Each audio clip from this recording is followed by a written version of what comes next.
En este capítulo vamos a mostrar las maneras que vamos a tener para calcular el campo eléctrico en un punto en el espacio debido a geometrías, debido a cuerpos con dimensiones finitas. Estas son dimensiones pequeñas. Bien, ahora, imaginemos una varilla con carga uniformemente distribuida. Imaginemos entonces que esta varilla, que tiene carga uniformemente distribuida, va a producir un campo eléctrico en algún punto en el espacio en el cual vamos a querer estudiar el valor de ese campo eléctrico. Comencemos por ver qué es lo que pasa si es que tenemos en cuenta una longitud infinitesimal, una longitud diferencial de esa varilla. Pensemos en esa porción de varilla marcada en rojo y pensemos que las dimensiones es diferencial de y. Bien, ahora, en algún punto en el espacio va a aparecer un campo eléctrico.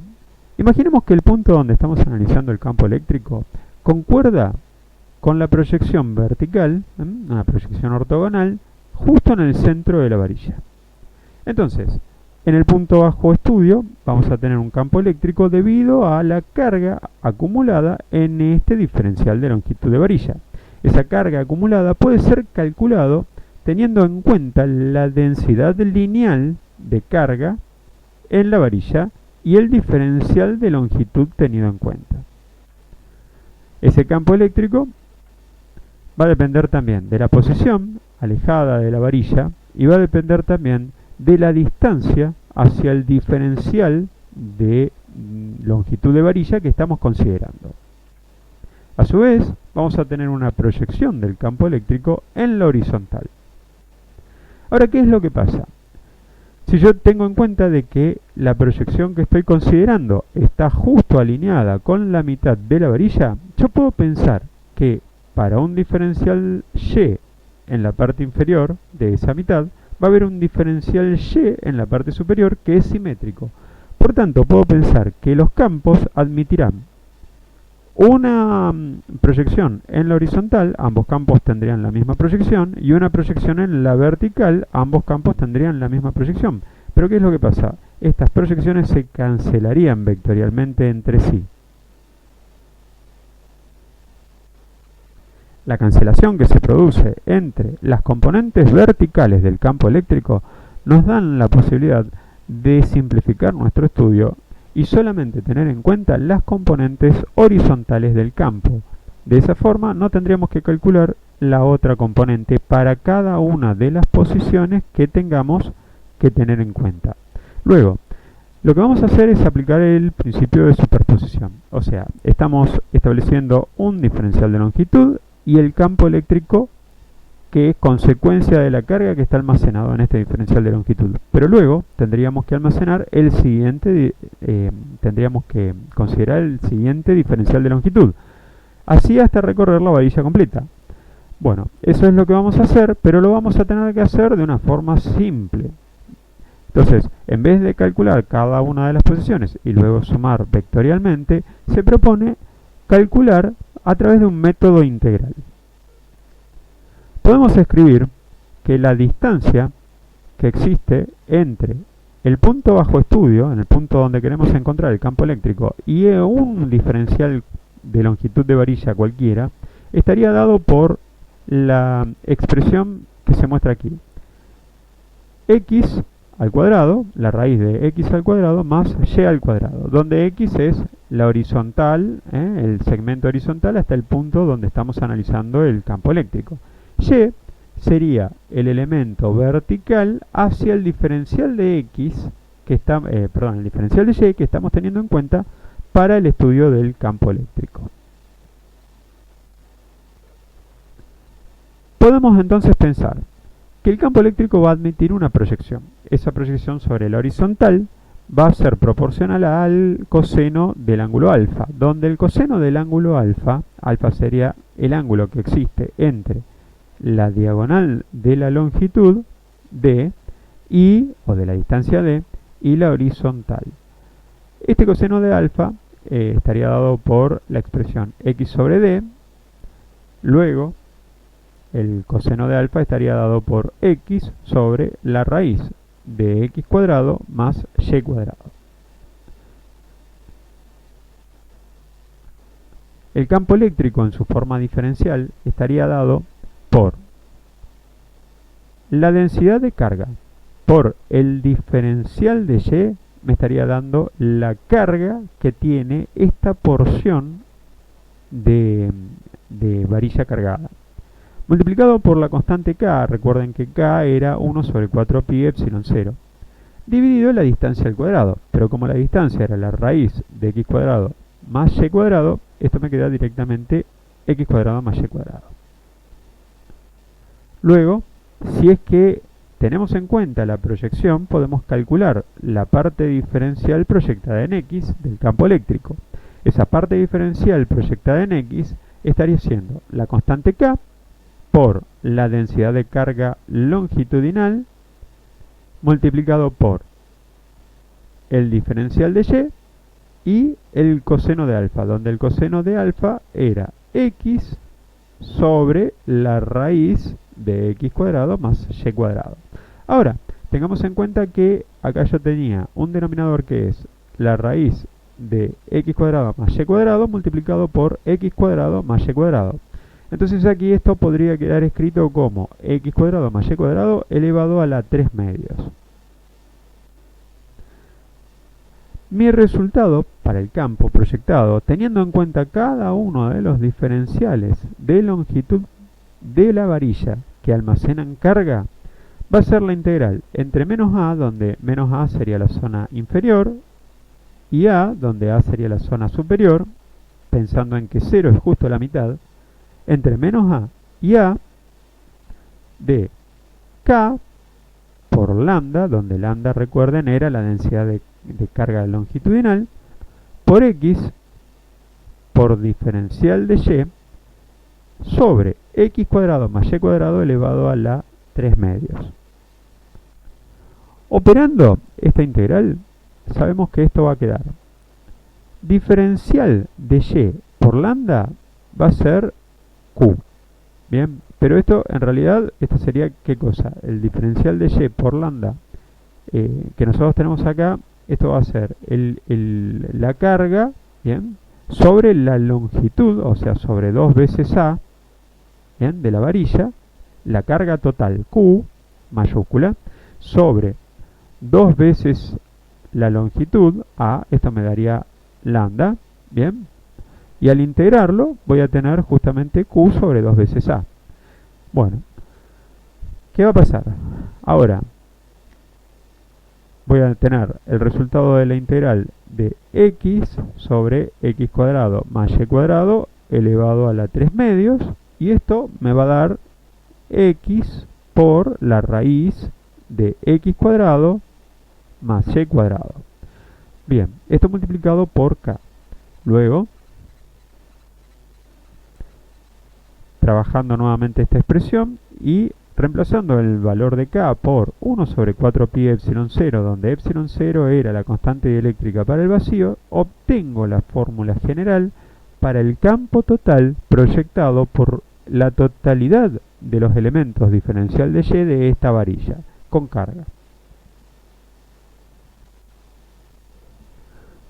Iniciemos ahora el estudio en donde tenemos un aro cargado. En este aro también tenemos distribuida una cantidad de carga y la distribución de la cantidad de carga es uniforme en todo el aro.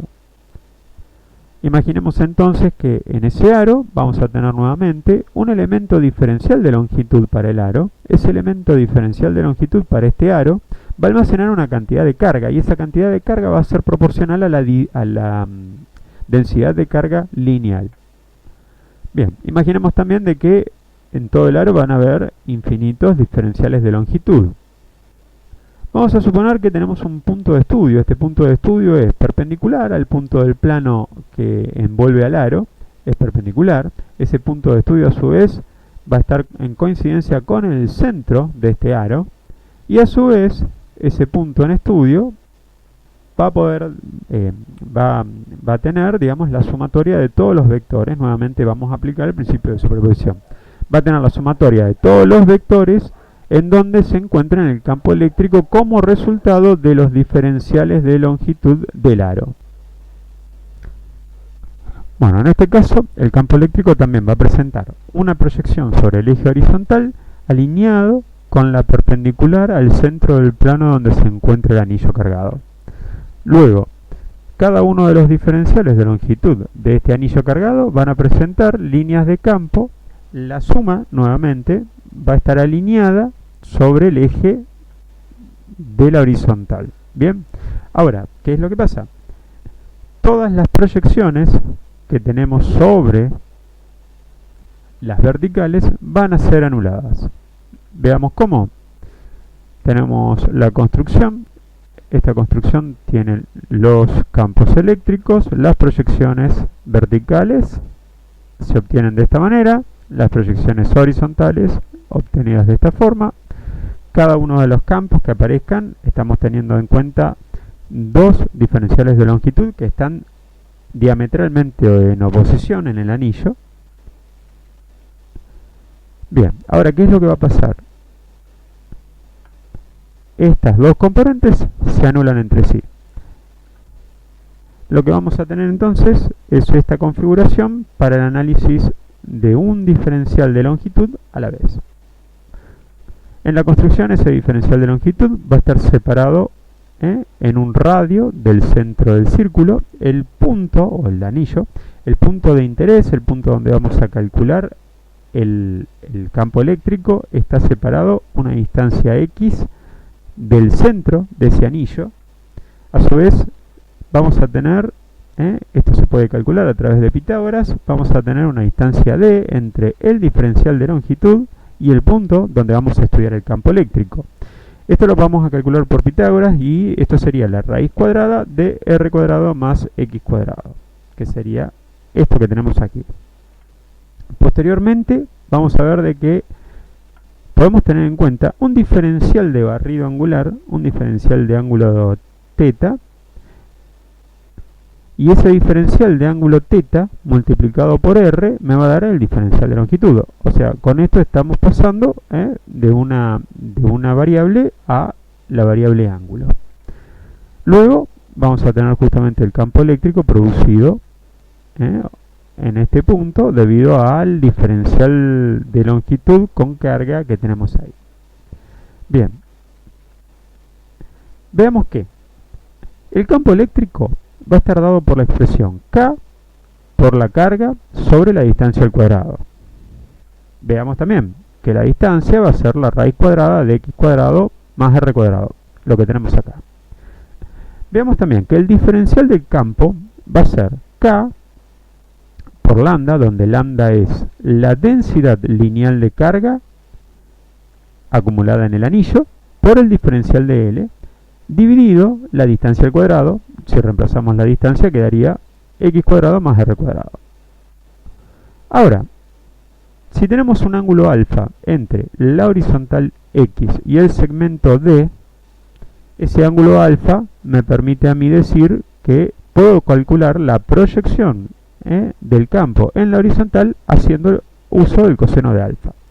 Y a su vez puedo definir a la densidad del campo como lambda, la densidad longitudinal de la carga como lambda igual a Q sobre L, donde L sería la longitud total de todo el anillo. ¿Y cómo calculo la longitud total del anillo? Es el barrido del ángulo completo, o sea, 360 grados, 2 veces pi. Entonces quedaría Q dividido 2 veces pi por R. R es el radio entre el centro, la distancia entre el centro del anillo y la periferia del anillo. El coseno de alfa calculado como x sobre d, y esto va a ser no otra cosa que x dividido la raíz cuadrada de x cuadrado más y cuadrado, donde en realidad acá lo que tendríamos es la distancia de esto sería r cuadrado. Bien, reemplazando vamos a tener el diferencial del campo eléctrico. Ese diferencial proyectado en x va a ser la constante k por la densidad de carga lineal por x por r por un diferencial de θ, el diferencial de barrido angular, dividido x cuadrado más r cuadrado elevado a la 3 medios. Esto quedaría elevado a la 3 medios porque tendríamos la distancia al cuadrado, estaba en el denominador, y a su vez teníamos que multiplicar por el coseno que tiene la distancia. Entonces acá me quedaría, esto sería x cuadrado más r cuadrado a la 1 medio por x cuadrado más r cuadrado, que estaba como denominador. Entonces ahí me quedan las 3 medios. Luego, la integral que tenemos que realizar para poder calcular el campo completo y tener en cuenta el principio de superposición es la integral alrededor de todo el arco. Entonces esto sería una integral en el ángulo θ, la variable θ, entre 0 y 2pi. Ahora, esta integral, vemos que todo el integrando es independiente del ángulo θ, con lo cual es la integral más fácil de resolver que vamos a tener. Entonces esto sería k, hasta acá estoy repitiendo, lambda, la densidad de carga, x por r por 2pi. Este 2pi es el resultado de integrar diferencial de θ entre 0 y 2pi. El resto queda todo igual, ¿no? Dividido x cuadrado más r cuadrado a la 3 medios. Posteriormente podemos, 1, reemplazar el valor de k. Lo vamos a reemplazar por 1 sobre 4 veces pi por epsilon 0. Además, podemos escribir la densidad de carga. La densidad de carga, ¿cómo la escribíamos? La escribíamos como el cociente entre q y 2 veces pi por r. Acá aparece q, 2 veces pi por r. Luego, el resto del resultado de la integral quedaría r, 2 veces pi, dividido x cuadrado más r cuadrado a la 3 medios. El campo entonces en el eje x, el campo entonces proyectado, va a ser 1 sobre 4 veces pi epsilon 0 por x por q dividido x cuadrado más r cuadrado a la 3 medios. Este campo proyectado en x es el único campo que vamos a tener si es que este punto está alineado perpendicularmente al centro del anillo. Es el único campo, no va a haber, como demostramos antes, componentes en otros ejes. Entonces, este sería el resultado del campo y el campo en este punto sería perpendicular al plano que contiene el anillo.